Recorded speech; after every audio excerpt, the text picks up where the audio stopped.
Huwag ninyong isipin na ang nais ko ay malugod sa akin ang tao. Hindi, ang nais ko ay malugod sa akin ang Diyos. Kung ang ikalulugod ng tao ang hinahanap ko, hindi ako tunay na lingkod ni Kristo. Gusto kong malaman ninyo mga kapatid na ang magandang balitang ipinangaral ko sa inyo ay hindi gawa-gawa lang ng tao.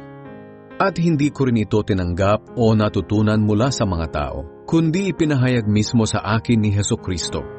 Alam naman ninyo ang dati kong pamumuhay noong kasapi ako sa relihiyon ng mga Hudyo.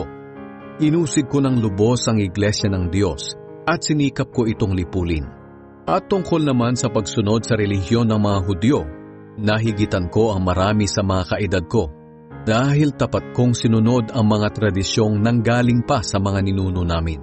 Ngunit sa awa ng Diyos, bago pa man ako ipanganak, pinili na niya ako at tinawag upang ihayag sa akin ang kanyang anak para maipangaral siya sa mga hindi Hudyo.